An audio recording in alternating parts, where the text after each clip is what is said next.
চলো good evening. মোটামুটি আগের দিন আমরা এন্ডোমেমব্রেন সিস্টেম স্টার্ট করেছিলাম এবং সেই এন্ডোমেমব্রেন সিস্টেম করাতে গিয়ে আমরা মোটামুটি দুটো টাইপের এন্ডোপ্লাজমিক চারটে জিনিস নিয়ে এন্ডোমেমব্রেন সিস্টেম বলেছিলাম। Endoplasmic reticulum, Golgi body, lysosome এবং ভ্যাকুয়াল। আগে ভ্যাকুয়ালকে এন্ট্রি করা হতো না বলে নাম ছিল জিইআরএল সিস্টেম। পরে ভ্যাকুয়াল এন্ট্রি হওয়ার পরে একে পিওরলি এন্ডোমেমব্রেন সিস্টেম বলে ডাকা হয়, এটা জিইআরএল সিস্টেম বলা হয়। এটা আগের ক্লাসে আমরা পড়ে নিয়েছি। তাহলে আমরা এখন এই এন্ডোমেমব্রেন সিস্টেমের চারটে কম্পোনেন্ট প্রত্যেকটা সম্পর্কে আলাদা আলাদা ভাবে পড়ছি। ফার্স্ট আমি পড়াতে স্টার্ট করেছিলাম এন্ডোপ্লাজমিক রেটিকুলাম। সরি, এখন কাশলি ভাবে তো করোনা হয়ে গেছে। তো এই এন্ডোপ্লাজমিক রেটিকুলাম পড়াতে গিয়ে আমরা দুটো টাইপের এন্ডোপ্লাজমিক রেটিকুলাম পেয়েছি না। একটা পেয়েছিলাম রাফ এন্ডোপ্লাজমিক রেটিকুলাম, আরেকটা পেয়েছিলাম স্মুথ এন্ডোপ্লাজমিক রেটিকুলাম। আগের ক্লাসের একটুখানি পার্ট যেটুকু বাকি ছিল সেটুকু আমি বলে নিই আগে না। এই রাফ এন্ডোপ্লাজমিক রেটিকুলাম এবং এই স্মুথ এন্ডোপ্লাজমিক রেটিকুলামের বেশ কতগুলো ডিফারেন্সিয়েশন আমরা পড়েছি। ক্লিয়ার? তো সেই ডিফারেন্সিয়েশন করতে গিয়ে আমরা ফার্স্ট এদের কতগুলো স্ট্রাকচারাল ডিফারেন্স পড়েছি, সেখানে আমরা বিভিন্ন ডিফারেন্স পড়েছি, আর কতগুলো ফাংশনাল ডিফারেন্স আলোচনা করার কথা ছিল। তাহলে এন্ডোপ্লাজমিক রেটিকুলাম এবং রাফ এবং স্মুথ এন্ডোপ্লাজমিক রেটিকুলামের মধ্যে কতগুলো আমরা স্ট্রাকচারাল ডিফারেন্সিয়েশন পড়েছিলাম না। এটা কোথায় থাকে, এটা কোন জায়গায় পাওয়া যায়, কোন সেলে এটা বেশি পাওয়া যায়, কোন সেলে এসিআর বেশি পাওয়া যায়, এর কি কি পার্ট থাকে মেইনলি, এর মেইনলি কি পার্ট থাকে, এইগুলো আমরা পড়েছিলাম। এবং যখন ফাংশনাল ডিফারেন্সিয়েশনে গিয়েছিলাম তখন একটা করে ফাংশন আমি বলেছিলাম না। কি বলেছিলাম না, রাফ এন্ডোপ্লাজম রেটিকুলাম তার যে ভেসিকল গুলো তৈরি করে সেই ভেসিকলের মধ্যে মেইনলি প্রোটিন এন্ট্রি করায়। তাহলে rough endoplasm reticulum mainly related to the protein synthesis. Clear? ঠিক সেরকম আমি এই ডিফারেন্সটাও বলেছিলাম, স্মুথ এন্ডোপ্লাজম রেটিকুলাম আর mainly related to the lipid or steroid synthesis.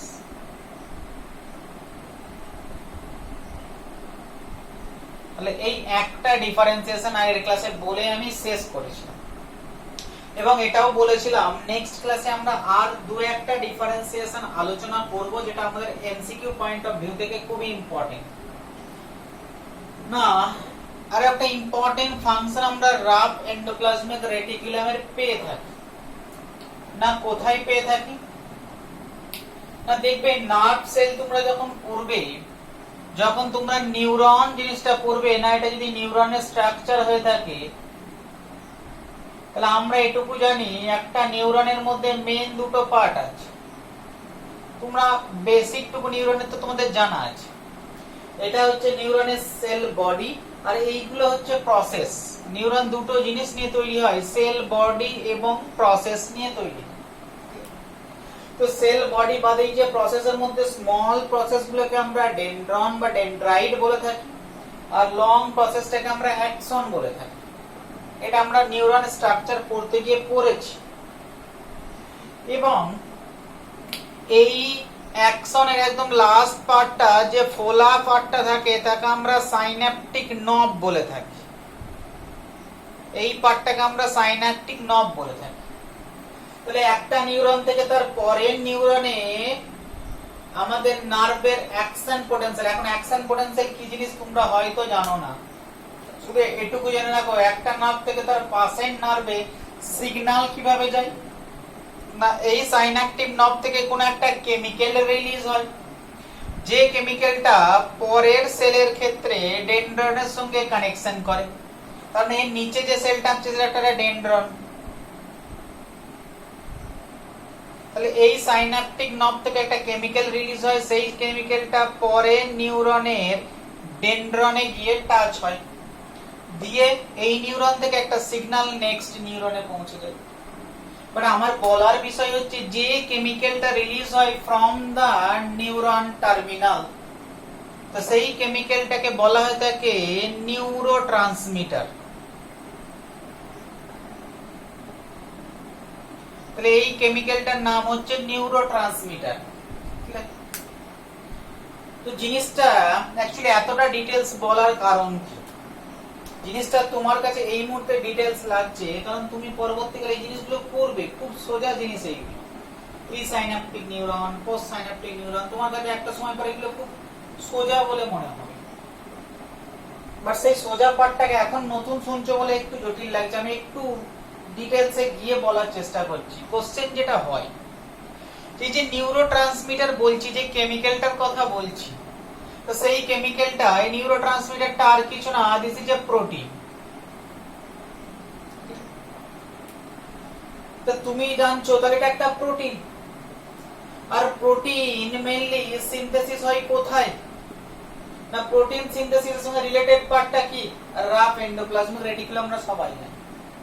তাহলে নিশ্চয়ই নিউরোট্রান্সমিটারটা যে প্রোটিন হয়, তাহলে এই প্রোটিনটা এখানে আছে, বাট এই প্রোটিনটা সিনথেসিস তাহলে কোথায় হয়, তৈরি কোথায় হয়, কখনো ভেবে দেখেন না? যদি প্রোটিন তৈরি হয়, প্রোটিন তো আমরা সবসময় দেখি যে সাইটোপ্লাজমে তৈরি হয়, আর সাইটোপ্লাজমে কোথায় তৈরি হয় না, রাফ এন্ডোপ্লাজমিক রেটিকুলামের লুমেনের মধ্যে তৈরি হয়। তার মানে নিশ্চয়ই এই প্রোটিনটা সাইটোপ্লাজমে তৈরি হবে। তাহলে নিউরনের সাইটোপ্লাজম কোনখানটা আছে, এইটাকে আমরা নিউরনে কোষ দিয়ে বলে থাকি সেন্ট্রাল নিউক্লিয়াস, আর চারিপাশে এটা হচ্ছে নিউরনের সাইটোপ্লাজম। তাহলে এইখানেই তৈরি হয় প্রোটিন, আর এইখানেই রাফ এন্ডোপ্লাজম রেটিকুলাম আছে যে প্রোটিনটা তৈরি করে, আর সেই প্রোটিনটাই ট্রান্সমিটেড হয়ে এই সাইন্যাপটিক নবে আসে এবং তারই নাম হয়ে যায় নিউরোট্রান্সমিটার। আশা করি এই পার্টটুকু বোঝা গেল। তাহলে আমি বুঝলাম এই নিউরোট্রান্সমিটার, এই প্রোটিনটা তৈরি হচ্ছে সাইটোপ্লাজমে নিউরনের, তার মানে নিউরনের সাইটোপ্লাজমে নিশ্চয়ই রাফ এন্ডোপ্লাজমিক রেটিকুলাম আছে। বাট তুমি কখনোই নিউরনের সাইটোপ্লাজমে যখন ছবি এঁকেছো, তুমি এর মধ্যে মাইটোকন্ড্রিয়া এঁকেছো, বাট তুমি এর মধ্যে লাইসোজোম এঁকেছো, এর মধ্যে তুমি রাইবোজোম এঁকেছো, বাট কখনোই তুমি এর মধ্যে এন্ডোপ্লাজমিক রেটিকুলাম আঁকা হয় না। কেন আঁকা হয় না? কারণ তাই মানে কি এর মধ্যে এন্ডোপ্লাজমিক রেটিকুলাম নেই? তাহলে কি নিউরনের প্রোটিন সিনথেসিস এন্ডোপ্লাজমিক রেটিকুলামের মধ্যে হয় না? বাট অ্যাকচুয়ালি হয়। নিউরনের যে এন্ডোপ্লাজমিক রেটিকুলামটা আছে সেটা নরমাল সেলের মতো এই রকম এন্ডোপ্লাজমিক রাফ এন্ডোপ্লাজমিক এরকম স্যাকের মতো নয়। নিউরন সেলের যে এন্ডোপ্লাজমিক রেটিকুলামটা থাকে সেটা গ্রানিউল ফর্মে থাকে। এইখানটা একটা এন্ডোপ্লাজমিক রেটিকুলামের গ্রানিউল রয়েছে, আবার একটা এন্ডোপ্লাজমিক রেটিকুলামের গ্রানিউল রয়েছে, আরো একটা গ্রানিউল রয়েছে, আরো একটা গ্রানিউল রয়েছে, আরো একটা গ্রানিউল রয়েছে, বিভিন্ন জায়গায় সাইটোপ্লাজমের মধ্যে এই গ্রানিউল ফর্মে ছড়িয়ে ছিটিয়ে রয়েছে। তাহলে আসল কোশ্চেন আমি যাচ্ছি, এই গ্রানিউলস গুলোকে একটা স্পেশাল সায়েন্টিস্ট একটা স্পেশাল নামে ডেকেছিলেন। This granules are called the Nissl's granules. তাহলে আমার সেকেন্ড ইম্পর্টেন্ট ফাংশন এমসিকিউ এর জন্য আসবে, সেটা হচ্ছে নিজেলস গ্রানিউল।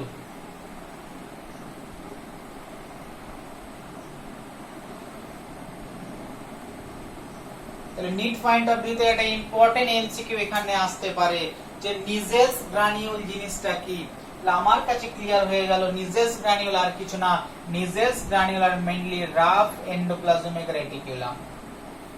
না যে এন্ডোপ্লাজমিক রেটিকুলাম, তাহলে গ্রানিউল কেন বলছি, কারণ এই এন্ডোপ্লাজমিক রেটিকুলাম নরমাল সেলের এন্ডোপ্লাজমিক রেটিকুলামের মতো নয়। দে আর প্রেজেন্ট ইন নার্ভ সেলের নিউরনের মধ্যে পাওয়া যায়, নিউরনের সাইটোপ্লাজমে পাওয়া যায়। কি ফর্মে না স্ক্যাটার্ড গ্রানিউল ফর্মে। স্ক্যাটার্ড শব্দের অর্থ হচ্ছে ছড়িয়ে ছিটিয়ে থাকা। কি ফর্মে ছড়িয়ে ছিটিয়ে আছে না গ্রানিউল ফর্মে ছড়িয়ে ছিটিয়ে আছে। তাহলে this is the important MCQ. Now main function বাদে আরো একটা ইম্পর্টেন্ট ফাংশন আমরা রাফ এন্ডোপ্লাজমিক রেটিকুলামে পেয়ে গেছি। তাহলে এটা একটা কোশ্চেন আসে এই জায়গাটা থেকে। সেরকম স্মুথ এন্ডোপ্লাজম রেটিকুলাম সম্পর্কে অনেকগুলো কোশ্চেন আমরা পাবো। সেরকম একটা ইম্পর্টেন্ট কোশ্চেন, তাহলে স্মুথ এন্ডোপ্লাজমিক রেটিকুলামের স্টেরয়েড বা লিপিড সিক্রেশন আর তৈরি ছাড়া আর কি কোনো ফাংশন নেই? আছে।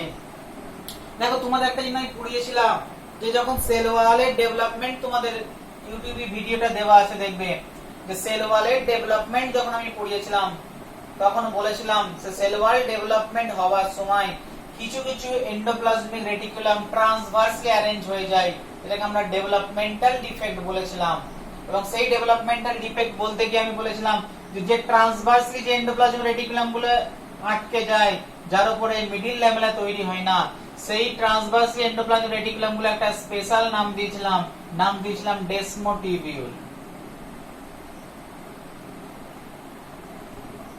তাহলে আমি এটুকু বুঝলাম। এবং এই যখন দুটো সেলের মধ্যে কমিউনিকেশন করছিল তখন এর নাম দিয়েছিল ডেসমোটিবিউলের মধ্যে কমিউনিকেশনটার নাম দিয়েছিলাম প্লাজমা ডেসমাটা। মানে একটা জিনিস আমার কাছে ক্লিয়ার ছিল যে প্লাজমা ডেসমাটা বলে যে জিনিসটা আমরা প্ল্যান্ট সেলের ক্ষেত্রে পাচ্ছি, সেই প্লাজমা ডেসমাটা তৈরি করতে গিয়ে আমাকে একটা এন্ডোপ্লাজমিক রেটিকুলামের হেল্প লাগে। বাট তখন আমি এটা বলিনি যে এন্ডোপ্লাজমিক রেটিকুলামটা কি লাগবে, স্মুথ লাগবে না রাফ লাগবে, সেটা আমি বলিনি। বাট এখন আমি তোমাকে ক্লারিফাই করার চেষ্টা করছি যে কি লাগে কোন এন্ডোপ্লাজমিক রেটিকুলামটা লাগে। না দেখা গেছে যে ধরো আমি এন্ডোপ্লাজমিক রেটিকুলামে যখন ছবি এঁকেছিলাম এটা সেল, তাহলে কিছু এন্ডোপ্লাজমিক রেটিকুলাম সেলের নিউক্লিয়াসের কাছে ছিল যেগুলো আনব্রাঞ্চ ছিল, যেটা ছিল অ্যাকচুয়ালি রাফ এন্ডোপ্লাজমিক রেটিকুলাম। আর যত নিউক্লিয়ার মেমব্রেনের কাছে গেছি এন্ডোপ্লাজমিক রেটিকুলাম ব্রাঞ্চ। তাহলে তুমি আমাকে বলো যে তুমি যখনই ভাগ করবে তখন কোন এন্ডোপ্লাজমিক রেটিকুলামটা টুকরো টুকরো হওয়ার চান্স বেশি, না যেটা ব্রাঞ্চ আছে সেগুলোতে ব্রাঞ্চগুলো কেটে যাওয়ার চান্স বেশি? তার মানে নিশ্চয়ই ট্রান্সভার্স প্রসেসটা হওয়ার চান্স স্মুথ এন্ডোপ্লাজমিক রেটিকুলামে বেশি, কারণ স্মুথ এন্ডোপ্লাজমিক রেটিকুলাম বেশি ব্রাঞ্চ হয়। আর যখনই ভাগ হবে তখন কোনো না কোনো একটা ব্রাঞ্চ কাটবে। তার মানে আমি এটুকু বুঝলাম যে প্লাজমোডেসমাটা ফর্মেশন করার জন্য যে এন্ডোপ্লাজমিক রেটিকুলামটা লাগে সেই এন্ডোপ্লাজমিক রেটিকুলামটা আর কিছু না, is the smooth endoplasmic reticulum. তাহলে তোমার কাছে আরো একটা কোশ্চেন হলো যে স্মুথ এন্ডোপ্লাজমিক রেটিকুলাম একটা ইম্পর্টেন্ট ফাংশন হচ্ছে ফর্মেশন অফ ডেসমোটিবিউল, তার মানে প্লাজমোডেসমাটা। এই একটা ফাংশন আমাদের কাছে ক্লিয়ার হয়ে গেছে। এবং প্যারালালি আমি এটাও জেনেছি যে এন্ডোপ্লাজমিক রেটিকুলাম আমাদের টুকরোগুলো সেল প্লেট তৈরি করতে হেল্প করে থাকে। কারণ আমি প্যারালালি একই ফাংশনটাকে আরো একটু ঘুরিয়ে তোমাকে কোশ্চেন দিল যে প্লাজমোডেসমাটা না বলে তোমাকে বলে দিল যে সেল প্লেট তৈরি করার জন্য কোন এন্ডোপ্লাজমিক রেটিকুলাম পার্টিসিপেট করে, তাহলে অ্যানসার হবে সেম স্মুথ এন্ডোপ্লাজমিক রেটিকুলাম। কারণ এর ভেঙে যাওয়ার চান্স বেশি, কারণ এই ব্রাঞ্চ বেশি। ঠিক আছে, তাহলে যত ব্রাঞ্চ বেশি যখনই ভাগ হবে তাহলে কোনো না কোনো একটা ব্রাঞ্চ কেটে যাওয়ার চান্স বেশি। তার মানে আমি বুঝলাম সেল প্লেট তৈরি করতে গেলেও স্মুথ এন্ডোপ্লাজমিক রেটিকুলাম লাগে। তাহলে এই দুটো জায়গা ফাংশনের জায়গা আমাদের কাছে ক্লিয়ার হয়ে গেছে। এখন একবার একটা কোশ্চেন এসেছিল এমসে, যে কোশ্চেনটা হচ্ছে এটাই যে আমরা দেখেছি যে আমাদের বডিতে তো অনেক, যেমন একটা কমন জিনিস জিজ্ঞেস করা হয় যে যারা মদ খায় তো তাদেরকে বলা হয় তাকে লিভারে ড্যামেজ হয়ে যাবে। কেন লিভার ড্যামেজ হয়ে যাবে, কেন লিভারে ড্যামেজ হয়ে যাবে জিনিসটা বলে থাকি। অ্যাকচুয়ালি আমাদের লিভারের একটা ইম্পর্টেন্ট ফাংশন, অনেক লিভার ফাংশন করে, তার মধ্যে একটা ইম্পর্টেন্ট ফাংশন হচ্ছে ডিটক্সিফিকেশন। তাহলে লিভারের একটা ইম্পর্টেন্ট ফাংশন হচ্ছে detoxification. What is the meaning of detoxification? Toxic ম্যাটেরিয়ালকে বডি থেকে বাইরে বের করার একটা প্রসেস, বা বডি থেকে বডির মধ্যে নিউট্রালাইজ করার একটা প্রসেসের নাম হচ্ছে ডিটক্সিফিকেশন। তাহলে বডির মধ্যে অনেক ড্রাগ যায়, অনেক মেডিসিন যায়, সেই মেডিসিন গুলো ডিটক্সিফাইড হয়ে থাকে লিভারের মধ্যে। অ্যালকোহলও বারবার, অ্যালকোহল কি খাওয়ার পরে যতবার সার্কুলেশন হবে ততবার লিভার একটু একটু করে অ্যালকোহলের ক্ষতিকারক প্রভাবটাকে নষ্ট করবে। আস্তে আস্তে আস্তে আস্তে একটা টাইমের পরে মানুষ অ্যালকোহলের ঘোর থেকে বেরিয়ে আসে। কি করে বেরিয়ে আসে? না লিভার অ্যালকোহলের ইফেক্ট গুলোকে আস্তে আস্তে কমায়, বডি থেকে অ্যালকোহল গুলোকে ডিটক্সিফাই করে। বাট অ্যালকোহল খেলে লিভারের প্রবলেমটা কি হচ্ছে? তাহলে লিভার যখন সে বেশি মাত্রায় অ্যালকোহল খাচ্ছে তখন লিভার কি করছে? পুরো ফোকাসটা অ্যালকোহলকে নিউট্রালাইজ করতে লেগে যায়, ফলে লিভার বডির আর বাকি কাজকর্মগুলো করতে পারে না, ফলে বডির মধ্যে অনেক রকম প্রবলেম দেখা যায়। সেটাই জন্য বলা হয় লিভার আস্তে আস্তে ড্যামেজ হয়ে যাচ্ছে। বোঝা গেল? তাহলে যে ডিটক্সিফিকেশন বলে যে জিনিসটা রয়েছে, সেই ডিটক্সিফিকেশন করে লিভার। আর এই ডিটক্সিফিকেশন লিভার কিভাবে করে? না লিভার কি করে, লিভার সেলের মধ্যে এই জিনিসগুলো একটা হয় এন্ডোপ্লাজমিক রেটিকুলামের মাধ্যমে এই ম্যাটেরিয়াল গুলো আস্তে আস্তে নিউট্রালাইজ করার চেষ্টা করে। তাহলে লিভারকে ডিটক্সিফিকেশন করার জন্য আইদার রাফ এন্ডোপ্লাজমিক রেটিকুলাম অথবা স্মুথ এন্ডোপ্লাজমিক রেটিকুলামের উপর ডিপেন্ড করতে হয়। তো লিভার দেখে যে rough endoplasmic reticulum important function করছে প্রোটিন, আর প্রোটিন মানে এনজাইম, তাই লিভার কখনোই রাফ এন্ডোপ্লাজমিক রেটিকুলামের উপরে ডিটক্সিফিকেশনের দায়িত্ব দেয় না। লিভার সবসময় ডিটক্সিফিকেশনের জন্য যার উপর ডিপেন্ড করে, that is the smooth endoplasmic reticulum. তাহলে তুমি শুধু এইটুকু ওয়ার্ড মনে রাখবে, স্মুথ এন্ডোপ্লাজমিক রেটিকুলাম হেল্প করে থাকে ডিটক্সিফিকেশন। কোথায়? না লিভারের মধ্যে, উইদিন লিভার। তাহলে ডিটক্সিফিকেশন করার জন্য আমরা এন্ডোপ্লাজমিক রেটিকুলামের উপর ডিপেন্ড করে থাকি। তাহলে এই ডিটক্সিফিকেশন স্মুথ এন্ডোপ্লাজমিক রেটিকুলাম, এটাও একবার এসেছিল এমসে, এটা এমসে কোশ্চেন এসেছিল। এছাড়াও তোমরা আরো দুটো ওয়ার্ড সম্পর্কে পরিচিত হবে। একটা ওয়ার্ড পাবে সার্কোপ্লাজমিক রেটিকুলাম, আরেকটা ওয়ার্ড পাবে অ্যানুলেট ল্যামেলি। যদিও অ্যানুলেট ল্যামেলিটা তোমাদের পড়ার দরকার নেই, বাট এই ওয়ার্ডটা তুমি খুব কমন পাবে, সার্কোপ্লাজমিক রেটিকুলাম।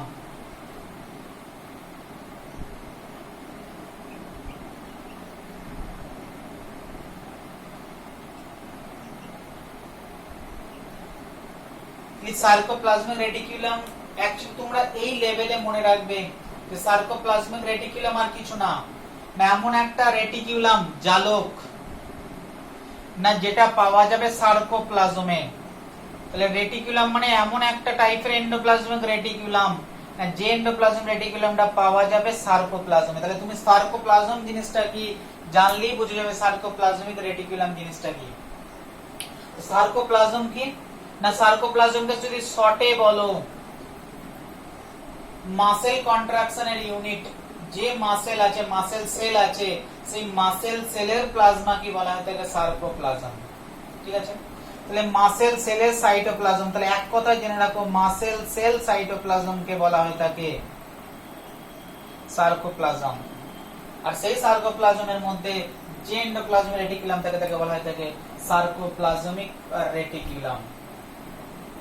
যার মেইন ফাংশন কি, যার মেইন ফাংশন হচ্ছে ক্যালসিয়াম রিজার্ভ করা, ক্যালসিয়ামকে সঞ্চয় করে রাখা। এখন এই ওয়ার্ডগুলো তোমার কাছে অড অড অড টাইপের লাগছে, কারণ আমি ডিটেইলসে কিছু বলিনি, আমি শুধু এই নামটা বলেছি আর কি ফাংশন সেটুকু বলেছি। তাহলে তোমাকে ওয়ার্ডটা জটিল লাগলে তুমি শুধু এই মুহূর্তে এইটুকু মনে রাখবে সার্কোপ্লাজমিক রেটিকুলাম কি জিনিস এবং তার মেইন ফাংশন কি জিনিস, এইটুকু মনে রাখো। কারণ তোমাকে মাসেল সেল ক্লাস 11ই তোমাদের আছে পড়ানো হবে, তখন তুমি পুরোটাই ডিটেইলসে জানতে পারবে। বাট এখন তুমি যে নামটা শুনে রাখছো এটাই তখন দেখবে অনেক কাজে দেবে।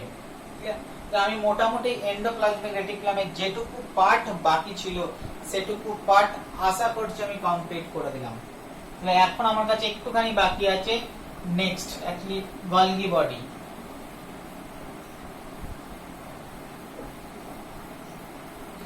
আমি বারবার একটা কথা বলছি, তোমাকে ভেসিকেলের মেজারমেন্ট কতটা এটাই আনতে জানার প্রয়োজন নাই, টিবিলের লুমেনের মেজারমেন্ট কতটা এটা পড়ার দরকার নেই, সিস্টার্নের কতটা মেজারমেন্ট এই সমস্ত গুলো পড়ে দরকার নেই। যেটুকু দরকার সেইটুকু পার্ট তোমাদের পড়ানো হচ্ছে, এইটুকু পার্ট যেন কখনোই বাদ দিয়ে পরীক্ষায় যাওয়া উচিত নয়, সেটুকু পার্টই আমরা পড়াচ্ছি। ঠিক আছে, এর চেয়ে বেশি জানতে গেলে তুমি তো জানতেই পারবে। এখন তোমাদের কাছে অ্যাভেলেবেল নেট রয়েছে, জানার জিনিস অনেক কিছু আছে, বাট সিলেক্টিভলি যেটুকু দরকার সেটুকু জানো, এইটুকু বাদ দিয়ে যাওয়া ঠিক হবে না পরীক্ষাতে, সেটুকুই তোমাদের তুলে বারবার বলা হয়। তাহলে আজকে নেক্সট পার্ট গলগি বডি।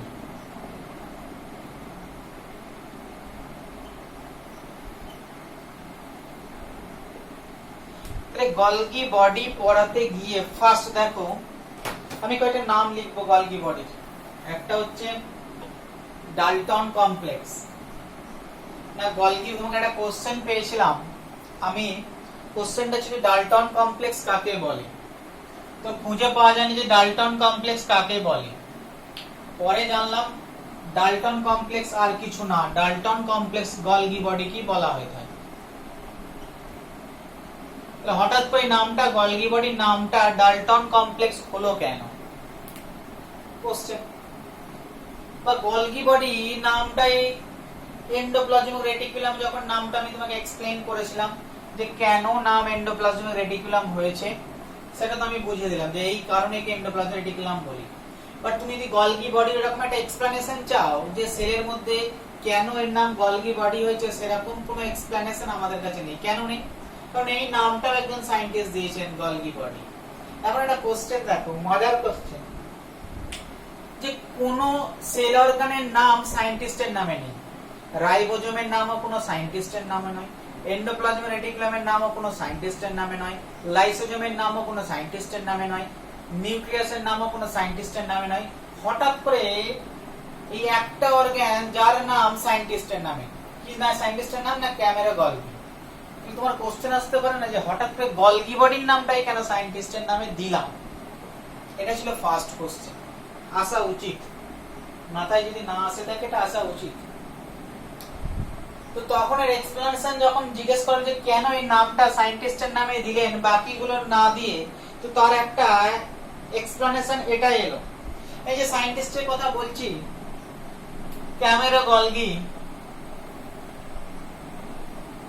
বানানটা বই থেকে দেখে নেবে একবার, যে এই নামটা এই কারণে দিয়েছি এর নামে, কারণ গলগি বডি এমন একটা সেল অর্গানিজম যেটাকে ফার্স্টে খুঁজেই পাচ্ছিলেন না। কেন পাচ্ছিলেন না? না তোমরা যখন ফিজিক্সে পড়বে একটা ওয়ার্ড টার্ম পাবে, ক্লাস 11 না 12 আছে আমি জানি না, বাট ওয়ার্ড টার্মটা হচ্ছে এটা রিফ্লেকটিভ ইনডেক্স, আরআই, প্রতিসরাঙ্ক।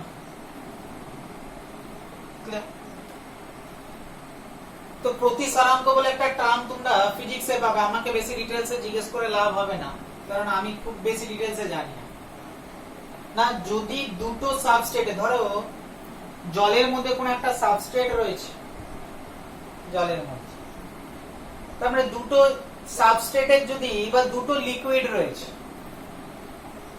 ধরো দুটো লিকুইড রয়েছে তোমার এই পাশে এ আর বি লিকুইড, জাস্ট আমি সিম্পল, আমি কিন্তু ডিটেইলস ফিজিক্স জানি না, বাট সিম্পল ভাবে যেটুকু বোঝানোর চেষ্টা করছি, জানি না কতটা কারেক্ট। এই দুটো লিকুইড সেপারেট তুমি তখনই করতে পারবে, দুটো স্ট্রাকচার সেপারেট যখন তখনই করতে পারবে, ইন্ডিভিজুয়ালি আলাদা করতে পারবে, যখন এ রিফ্র্যাক্টিভ ইনডেক্স আর এ রিফ্র্যাক্টিভ ইনডেক্স দুটো সেপারেট হবে, আলাদা হবে, ডিফারেন্স হবে। তাহলে দুটো লিকুইডের রিফ্র্যাক্টিভ ইনডেক্স ডিফারেন্ট বলে আমরা দুটো লিকুইডকে সেপারেট করতে পারছি খুব সোজা ভাবে।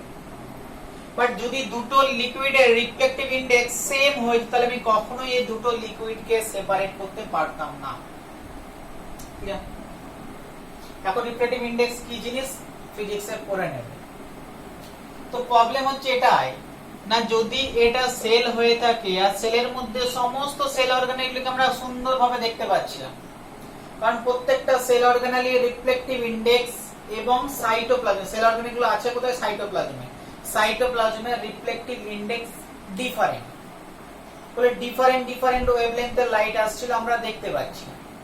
বাট প্রবলেম হয়ে গেল এটাই না, এই সাইটোপ্লাজমে যা রিফ্লেকটিভ ইনডেক্স অফ সাইটোপ্লাজম প্রায় সেম, কার রিফ্লেকটিভ ইনডেক্সের সঙ্গে? না reflective index of Golgi body. এটা প্রবলেমটা কি না, সাইটোপ্লাজমের রিফ্লেকটিভ ইনডেক্স এবং গলগি বডির রিফ্লেকটিভ ইনডেক্স প্রায় সেম হওয়ার জন্য কোন সায়েন্টিস্ট গলগি বডিকে খুঁজেই পাচ্ছিলেন না, এই অর্গানটার অস্তিত্ব খুঁজেই পাওয়া যাচ্ছে। এই ক্যামেরা গলগি বলে ফার্স্ট এই সায়েন্টিস্ট এই অর্গানটাকে খুঁজে বার করেছিলেন। ক্লিয়ার? কোথায়? না নার্ভ সেলে, ক্যাটেলের নার্ভ সেল। এটাও কোশ্চেন একবার এসেছিল, নার্ভ সেল, আউলের নার্ভ সেলের মধ্যে ফার্স্ট ক্যামেরা গলগি এই গলগি বডিটার স্ট্রাকচারটাকে রিফ্লেকটিভ ইনডেক্স আলাদা হলেও তিনি ফার্স্ট খুঁজে বের করেছিলেন। মানে খুঁজে পাওয়াটাই অনেক বড় ব্যাপার ছিল। তো সেই জন্যে বাকি কোন সেল অর্গানেলের নাম সায়েন্টিস্টের নামে না হয়েও একমাত্র গলগি বডি এই অর্গানটার নাম সায়েন্টিস্টের নামই হয়েছে, ক্যামেরা গলগির নামই এই অর্গানটার নাম হয়েছে গলগি বডি। তাহলে ডাল্টন কমপ্লেক্স কেন বললাম? ডাল্টন কমপ্লেক্স তিনি শুধু এই অস্তিত্বটা আবিষ্কার করেছিলেন, মরফোলজিটা বলেছিলেন, বাইরে থেকে দেখেছেন এর একটা স্ট্রাকচার আছে যেটা তোমরা খুঁজে পাচ্ছ না, বাট তার ইন্টারনাল স্ট্রাকচার দিতে পারেননি, আল্ট্রা স্ট্রাকচার নিয়ে দিতে পারেননি। দেখতে পেয়েছেন, এটাই বড় ব্যাপার। তা তার এই আল্ট্রা স্ট্রাকচার দেখো, এমনিতেও মনে থাকবে ডাল্টন একদম পরমাণুবাদ অনুবাদের ওখানে পড়েছো। এই ডাল্টন কমপ্লেক্সে ডাল্টন একজন সায়েন্টিস্ট, তো তিনি কি করেছিলেন না এই গলগি বডির আল্ট্রা স্ট্রাকচার দিয়েছিলেন, সেই জন্য একে বলা হয়ে থাকে ডাল্টন কমপ্লেক্সও বলা হয়ে থাকে। এই দুটো নাম আমি একটু বললাম যে ডাল্টন কমপ্লেক্স গলগি বডির আরেক নাম, এই কোশ্চেনটাও দিয়েছিল। এছাড়া অনেক নাম আছে যেগুলো তোমাদের দরকার নাই, ব্রেকার্স বডি, ইডিওজোম, এই নামগুলো এখন মনে না রাখলেও চলবে। এর আরো দুটো নাম আছে, বেকার্স বডি, ইডিওজোম, এই নামগুলো না মনে রাখলেও চলবে, বাট ডাল্টন কমপ্লেক্সটা একটু কোশ্চেন আসে, কারণ তোমাকে এই দুটো সায়েন্টিস্টের নাম মনে রাখতে হবে, ক্যামেরো গলগি এবং ডাল্টন। তাহলে আমি মোটামুটি গলগি বডিকে খুঁজে পেয়ে গেছি এবং আমাদের এই ডাল্টন এর আল্ট্রা স্ট্রাকচারটাও আমাকে দিয়ে দিয়েছে। বাট যে জিনিসটা হচ্ছে এটাই না, যখনই তুমি গলগি বডির আল্ট্রা স্ট্রাকচার পড়তে যাবে তোমার সামনে দুটো পয়েন্ট উঠে আসবে, যেটা বাকি অর্গানগুলো সম্পর্কে অতটা না অ্যাপ্লিকেবল হলেও গলগি বডির ক্ষেত্রে খুবই অ্যাপ্লিকেবল।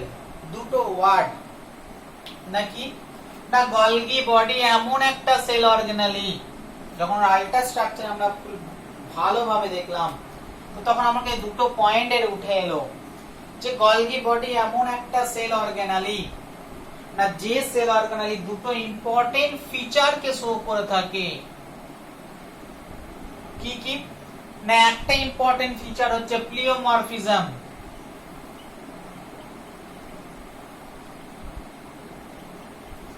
আরেকটা ইম্পর্টেন্ট ফিচার হচ্ছে পোলারিটি।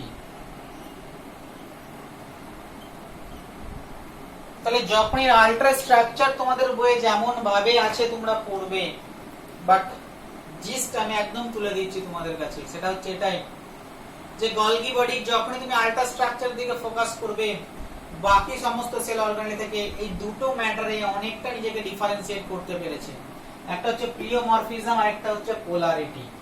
এমন একটা সেল অর্গানালি যার পোলারিটি দেখতে পাওয়া যায়, এমন একটা সেল অর্গানালি, আরো একটা সেল অর্গানালি আছে, বাট গলগি বডি এমন একটা সেল অর্গানালি যার মধ্যে প্লিওমরফিজম দেখতে পাওয়া যায়। এখন কোশ্চেন হচ্ছে প্লিওমরফিজম কি? প্লিওমরফিজম মানে হচ্ছে ভেরিয়াস মরফোলজি, না সিচুয়েশন ডিফারেন্ট ফাংশন করার সময়, না যখন ডিফারেন্ট ফাংশন করে গলগি বডি, ডিফারেন্ট ফাংশন আলাদা আলাদা কাজ করার সময় বা আলাদা আলাদা লোকেশনে থাকার সময়, ডিফারেন্ট পজিশনে থাকার জন্য, ডিফারেন্ট ফাংশন করার জন্য গলগি বডির শেপ, সাইজ এবং নাম্বারের খুব চেঞ্জ দেখতে পাওয়া যায়, ভ্যারিয়েশন দেখতে পাওয়া যায়। না গলগি বডির নাম্বার, শেপ, সাইজ এর খুব ভ্যারিয়েশন দেখতে পাওয়া যায়।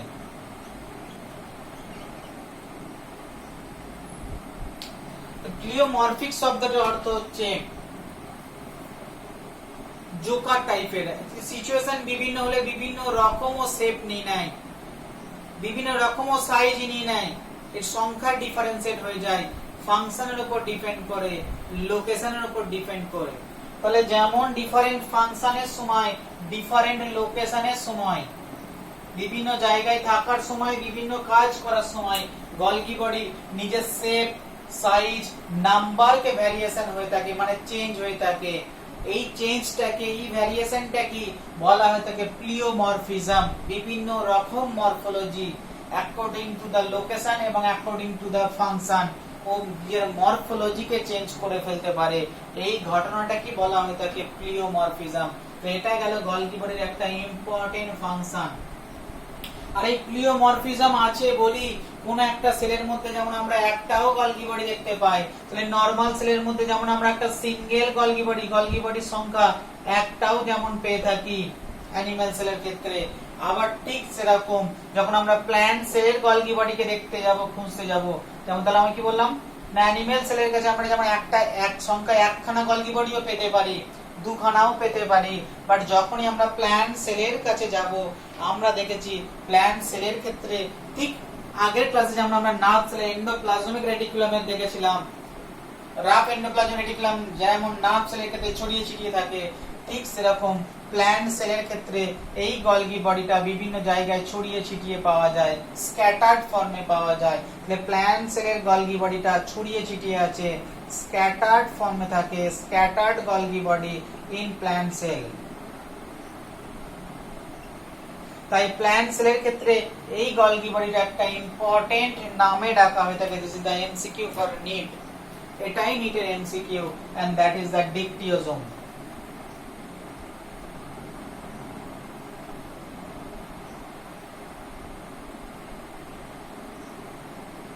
এই এমসিকিউতে যাওয়ার জন্য আমি এত জিনিসটা বললাম। তাহলে এখানে দুটো এমসিকিউ আমরা এক্সপেক্ট করে থাকি না। First MCQ for NEET is the pleomorphic organism, which one is the pleomorphic organism, তার মধ্যে হয়তো অ্যানসার গুলোর মধ্যে একটা অ্যানসার অবশ্যই থাকবে গলগি বডি। সেকেন্ড এমসিকিউ আমরা দেখলাম which organism called the dictyosome, the Golgi body of plant cell is called the dictyosome. Why this is called dictyosome? As this present in the scattered form in the plant cell. Plant cell এর মধ্যে Golgi body টা scattered form এ থাকে, সেই জন্য একে বলা হয় থাকে dictyosome। তাহলে আমরা এই প্লিওমরফিজম এই পার্টটুকু থেকে আমরা এই কয়েকটা এমসিকিউ এক্সপেক্ট করে থাকি, এই কয়েকটা কোশ্চেন আমরা এক্সপেক্ট করে থাকি, ঠিক আছে। বাট সেকেন্ড পোলারিটি, না তাহলে সেকেন্ড পয়েন্টটা কি, পোলারিটি পয়েন্টটা কি, পোলারিটি জিনিসটা আমরা কি না, এটা যদি আমাকে এক্সপ্লেনেশন করতে হয় তাহলে আমাকে গলগি বডির আলট্রা স্ট্রাকচারে যেতে হবে, আমাকে গলগি বডির স্ট্রাকচার পার্টটায় যেতে হবে। এই পার্টটা আশা করছি ক্লিয়ার হয়ে গেছে না। ফার্স্ট পোলারিটি টার্মটা সম্পর্কে আমার একটু জানা উচিত। পোলারিটি মানে সব সময় যে প্লাস এবং মাইনাস দুটো পোলকে বোঝায় তা নয়।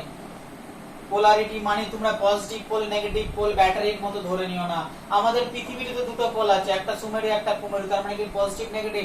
পোলারিটি মানে দুটো ভিন্ন ফেস, এইদিকে যেরকম ফেস থাকবে এটা ঠিক তার উল্টো ফেস হবে। তাহলে পোলারিটি মানে দু রকম ফেস। আমরা যেমন আমারও পোলারিটি বলতে পারি, আমাকে তুমি সামনে থেকে দেখে বলতে পারবে এটা আমার সামনের পার্ট, পিছন থেকে দেখে বলতে পারবে এটা আমার পিছনের পার্ট। তাহলে আমরাও পোলারিটি, আমাকে সামনে থেকেও চেনা যাবে, পিছন থেকেও চেনা যায়। তাহলে এই রকম স্ট্রাকচারকে বলা হয় থাকে পোলারিটি। তাহলে গলগি বডি এরকম দুটো যায়, সেই জন্য গলগি বডিকেও বলা হয় থাকে পোলারিটি। পোলারিটি প্রেজেন্ট এমন একটা সেল অর্গানালি যার নাম হচ্ছে গলগি বডি, কারণ গলগি বডির মধ্যে দুটো ডিফারেন্ট ফেস পাওয়া যায়, ঠিক আছে, এবং সবসময় সেই ফেসটাও মেনটেন করে থাকে, তাই গলগি বডিকে বলা হয় পোলারিটি অর্গানিজম। তাহলে পোলারিটি, তাহলে গলগি বডির কেমন পোলারিটি আছে, কোন ফেস আছে, এটা যদি তুমি বুঝতে হয় তাহলে গলগি বডির আল্ট্রা স্ট্রাকচারটা তোমাকে একটু ক্লিয়ার থাকতে হবে। যদিও ডিটেইলসে না, আল্ট্রা স্ট্রাকচারে যেটুকু পার্ট দরকার আমরা সেটুকু পার্ট জানবো। ধরো আগে আমি ক্লাসে এঁকেছিলাম এটা একটা সেল যদি হয়েছিল, আর এটা সেলের মধ্যে নিউক্লিয়াস ছিল, এবং আমি দেখেছিলাম নিউক্লিয়াসের পাশ থেকে এন্ডোপ্লাজমিক রেটিকুলাম হয়েছিল। This is the rough endoplasmic reticulum, this is the transitional, and this is the smooth endoplasmic reticulum. এরকম একটা পার্ট ছিল, আগে আমরা পড়েছিলাম। এটা পড়েছিলাম আমরা রাফ এন্ডোপ্লাজমিক রেটিকুলাম, এর গায়ে রাইবোজোম লেগেছিল। এটা পড়েছিলাম আমরা স্মুথ এন্ডোপ্লাজমিক রেটিকুলাম, আর এইটুকু ছিল আমার কাছে ট্রানজিশনাল জোন, যেটা ডিপেন্ড করছিল কখনো স্মুথে কনভার্ট হচ্ছিল, কখনো রাফে কনভার্ট হচ্ছিল। এই পার্টটা আমার কাছে ক্লিয়ার হয়ে গিয়েছিল। এবং আমরা দেখেছিলাম না স্মুথ এন্ডোপ্লাজমিক রেটিকুলাম ভেসিকল তৈরি করেছিল, রাফ এন্ডোপ্লাজমিক রেটিকুলাম ভেসিকল তৈরি করেছিল, বাট ডিফারেন্স এটুকু ছিল রাফ এন্ডোপ্লাজমিক রেটিকুলামের মধ্যে প্রোটিন তৈরি হয়েছিল, সেই প্রোটিনটা ফোল্ড হয়েছিল রাফ এন্ডোপ্লাজমিক রেটিকুলামের মধ্যে, ঠিক আছে। তো তোমাকে কোনো কোশ্চেন করতে পারে প্রোটিন ফোল্ডিং কোথায় হয়ে থাকে, না অ্যানসার হয় প্রোটিন ফোল্ডিং হয়ে থাকে রাফ এন্ডোপ্লাজমিক রেটিকুলামের মধ্যে। এটাও একটা নিটের এমসিকিউ, না location of the protein folding is a rough endoplasmic reticulum. তো সেই প্রোটিনটা ফোল্ড করার পরে রাফ এন্ডোপ্লাজমিক রেটিকুলাম ভেসিকলের মধ্যে পড়ে, ঠিক সেরকম আমি পড়িয়েছি স্মুথ এন্ডোপ্লাজমিক রেটিকুলাম ভেসিকেলের মধ্যে পড়ে কাকে না লিপিড কে পড়ে স্টেরয়েড কে ভেসিকেলের মধ্যে পড়ে। বাট এই ভেসিকেল গুলো পাঠায় কোথায়? আমি বলেছিলাম এই ভেসিকেল গুলো ওরা সেলের বাইরেও পাঠাতে পারে অথবা এই ভেসিকেল গুলো সেলের মধ্যেও পাঠাতে পারে। বাট কোশ্চেন হচ্ছে তাহলে এখান থেকে ডাইরেক্ট সেলের বাইরে চলে যায় বা এটা কি এই ভেসিকেল গুলোর প্রোটিনটাই কি সেল ডাইরেক্ট কাজ করতে শুরু করে দেয়? এই জায়গাটা ক্লিয়ার করে নাও, এই জায়গাটাই হচ্ছে মেইন ইম্পর্টেন্ট। না, এন্ডোপ্লাজমিক রেটিকুলাম যে ভেসিকেল গুলো পাঠায় সেই ভেসিকেল গুলো গিয়ে এক জায়গায় জড়ো হতে শুরু করে। এই ভেসিকেল গুলো গিয়ে এক জায়গায় জুড়তে শুরু করে।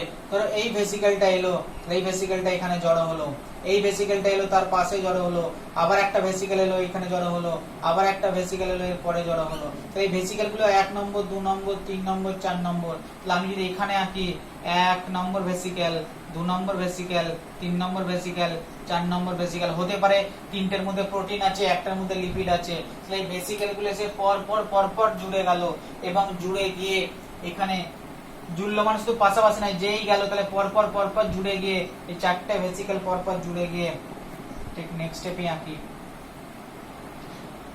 যেই জুড়ে গেল এটা একটা স্যাক লাইক স্ট্রাকচার তৈরি করলো। তাহলে চারটে ভেসিকেলকে তুমি যদি জুড়ে দাও তাহলে এরকম একটা স্যাক লাইক স্ট্রাকচার তৈরি করলো। তাহলে স্যাক লাইক স্ট্রাকচার তো আগেও দেখেছি আমরা, সিস্টারনি বলেছিলাম। তাহলে এটাও একটা সিস্টারনি,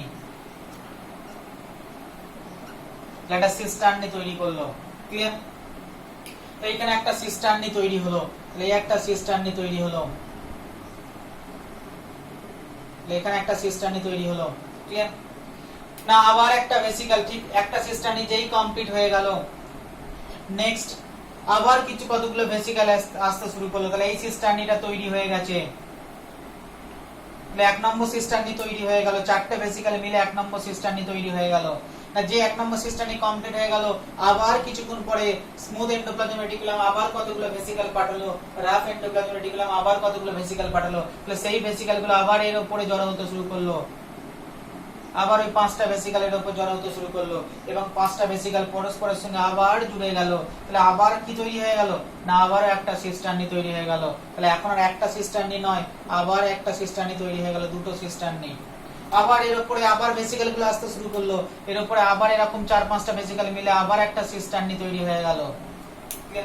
তাহলে এরকম একটার পর একটা সিস্টারনি ধাপে ধাপে ধাপে ধাপে জড়ো হয়ে তৈরি হয়ে গেল একটা নতুন সেল অর্গানেলি, যে অর্গানেলটার নাম বলা হয় থাকে গলগি বডি। এখন তোমাদের প্রত্যেকটা বইতে যেখানেই এন্ডোপ্লাজমিক রেটিকুলাম আছে সেখানেই ম্যাক্সিমাম টাইম গলগি বডির ছবি দেয়া থাকে। কেন দেয়া থাকে? কারণ এন্ডোপ্লাজমিক রেটিকুলাম গুলো গিয়ে গলগি বডিকে তৈরি করেছে। না আমি আগেই পড়েছিলাম এন্ডোমেমব্রেন সিস্টেম পড়াতে গিয়ে এন্ডোপ্লাজমিক রেটিকুলামই গলগি বডি তৈরি করে। এখন দেখলাম কিভাবে গলগি বডি তৈরি হয়। ক্লিয়ার? তো এই যে গলগি বডি গুলো পরপর তৈরি হয়ে গেল, তাহলে একটা গলগি কমপ্লেক্স তৈরি হয়ে গেল। সেটা কি অ্যাকচুয়ালি ডাল্টন কমপ্লেক্স। এই কারণে কমপ্লেক্স ওয়ার্ডটাকে আমরা জিজ্ঞেস করব। ডাল্টনের আল্টা স্ট্রাকচারটা দেখেছিলেন বলে এখানে কমপ্লেক্স লিখে দিয়েছি, ডাল্টনের কমপ্লেক্স। এই একটা গলগি বডি স্ট্রাকচার পেলাম যেখানে প্রত্যেকটা গলগি বডির সঙ্গে ইন্টার রিলেটেড। তাহলে এই যদি হতে থাকে তাহলে তোমার মনেই হতে পারে একটু পরে সেলে তো শুধু গলগি বডিতে ভর্তি হয়ে যাবে। অ্যাকচুয়ালি তা নয়। তাহলে গলগি বডির একদিকটা এরকম তৈরি হতে শুরু করে আর একদিক থেকে যে ভেসিকেল গুলো ম্যাচিওর, তাহলে যে ভেসিকেল গুলো ফার্স্ট যে সিস্টারনিটা তৈরি হয়েছিল সেই সিস্টারনিটা আবার ভেসিকেল গুলোকে এখান থেকে এক একটা করে ভেসিকেল খুলে যেতে শুরু করে। কিছু সেল সাইটোপ্লাজমে যায়, কিছু সেল থেকে বাইরে যায়। তার মানে একদিকে গলগি বডি তৈরি হতে থাকে আর একদিকে গলগি বডি গুলো ভাঙতে শুরু করে। ভেঙে এই ভেসিকেল গুলো কিছু জিনিসপত্র সেলের সাইটোপ্লাজমে যায়, কিছু ভেসিকেল সেল থেকে বাইরে চলে যায়।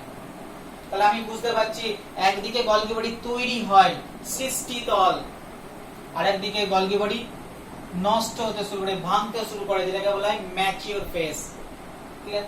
তাহলে একটাকে আমরা বলে থাকি ফরমেটিভ ফেজ। একদিকে গলগি বডি তৈরি হয় মানে ফরমেশন, তাই এই ফেজটার নাম হচ্ছে ফরমেটিভ ফেজ। আর একদিকে গলগি বডি গুলো ভাঙতে শুরু করে কারণ এটা পরিণত হয়ে গেছে, এটা হচ্ছে ম্যাচিওর ফেজ। আমরা দেখলাম তাহলে পোলারিটি মানে যা দুটো ফেজ আছে, তাই গলগি বডি দুটো ফেজ থাকে, একটা হচ্ছে ফরমেটিভ ফেজ আর একটাকে বলা থাকে ম্যাচিওর ফেজ। এটাই হচ্ছে গলগি বডি।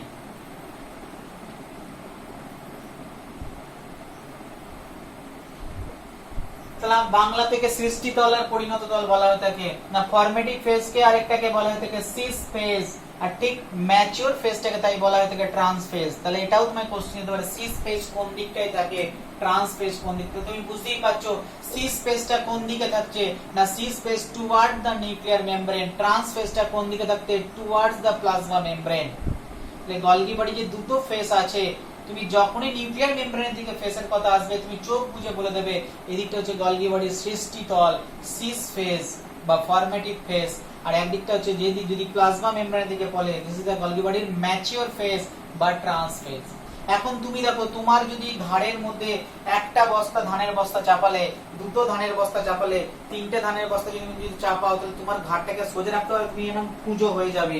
এটাও ঠিক তাই হয়ে থাকে না, এক একটা গলগি বডি যখন পরপর সিস্টার্নি পর আরেকটা সিস্টার্নি তার উপর একটা সিস্টার্নি জুড়তে থাকে তখন এই গলগি বডির শেপটা এরকম স্ট্রেট থাকে না, এই নিচের গলগি বডিটা প্রায় এরকম কনকেভ হয়ে যায়, নিশ্চয়ই এরকম হয়ে যায়। তাহলে গলগি বডির শেপ সবসময় আমরা এরকম দেখি, কারণ একটা সিস্টার্নির উপর আরেকটা যখন সিস্টার্নি চাপে আস্তে আস্তে এটা বেঁকতে শুরু করে, তাই ঠিক শেপটা হয়ে যায় এটাই। তাহলে যে ম্যাচিওর ফেজটা থাকছে সেই ফেজটা অলওয়েজ কনকেভ সাইডে থাকছে।